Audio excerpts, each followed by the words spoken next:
Hey Siri, can you please tell me what's written on Bangladesh constitutions about going or having a trip on Shillong? What? You don't find anything? How about living there for 9 years? Okay, you have that information. That looks quite expensive. তো বাংলাদেশের সংবিধানে তো শিলংয়ে যায় 9 বছর থাকার ব্যাপারেও কিছু বলা নাই। ওইখান থেকে আইসা কেউ একজন স্বরাষ্ট্রমন্ত্রী হয়ে যাবে, এই ব্যাপারেও কিছু বলা নাই। একটা লোক যে 9 বছর ধরে শিলংয়ে ছিল, তো ডেফিনেটলি সেখানে তার ইন্ডিয়ার অনেক কথাবার্তা শুনতে হয়েছে। একটা ভিন দেশের গোয়েন্দা সংস্থার হাতে যে 9 বছর ছিল, সে বাংলাদেশে এসে হঠাৎ করে স্বরাষ্ট্রমন্ত্রী হয়ে যাবে, ব্যাপারটা সন্দেহজনক না? এই বিষয়ে তো সংবিধানে কিছু বলা নাই, তো সেটা কেমনে হইলো? আমাদের দেশের মন্ত্রী মিনিস্টার ক্যাবিনেটে কতগুলো মূর্খ বড় আসে, গন্ড মূর্খ যেগুলারে বলে আর কি, যে তারা সংবিধানের বাইরে কোনো কিছু করতে পারবে না। এই যে লেক যে বরফ হয়ে যাবে, এটা কি সংবিধানে আছে? সংবিধানে নাই, কিন্তু হয়েছে না বরফ? প্রাকৃতিক কারণে হয়েছে।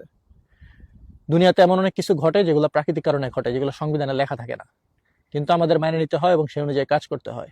কিন্তু আমাদের দেশের কতগুলা মন্ত্রী পরিষদে যেগুলো আছে আর কি, বিশেষ করে স্বরাষ্ট্রমন্ত্রী সালাউদ্দিন আহমেদ, সংবিধানের বাইরে সে এমন অবস্থা যে সে টয়লেটেও যেতে পারে না।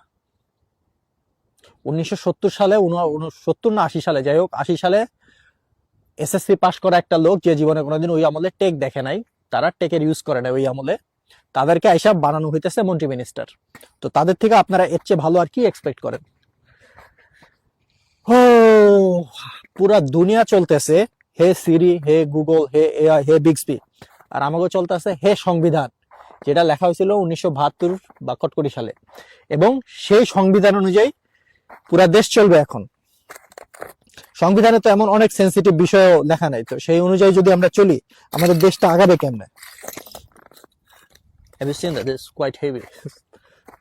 দেশটা আগাবে কেমনে? তো কি বলবো, আর কিছু বলার নাই। যে নেপাল তো হিসাবে আমাদের চেয়ে তুলনামূলক অনেক ছোট এবং ইকোনমিতে অনেক ছোট একটা দেশ। নেপালের মতো দেশ ভুল সিদ্ধান্ত নেয় নাই। তাদের জেনজি রেভলিউশনের মাধ্যমে তারা একটা প্রধানমন্ত্রী আছে যার বয়স 35 বছর, আর আমরা বোধহয় খুব সম্ভবত এখন আছি পৃথিবীর সবচেয়ে বয়স্ক মন্ত্রী পরিষদ নিয়ে, যাদের এইটুকু ক্যাপাসিটি নাই যে সংবিধানটারে চেঞ্জ করে একটা নতুন কিছু বানাইতে হবে যেটা 2026 সালের সাথে যায়। 1972 সালে সংবিধান দিয়ে আমি 2026 সালে কি পাল্টা ফেলবো? আর এই সংবিধানটা তারা আটকায় রাখতেছে যাতে মানুষ আর কি ওই 2026 সালে এসেও মানুষ এরকম 1972 সালের মতো গন্ডমূর্খ থাকে। এই বাল দিয়ে আপনারা দেশ চালাবেন না? Stupid Fox.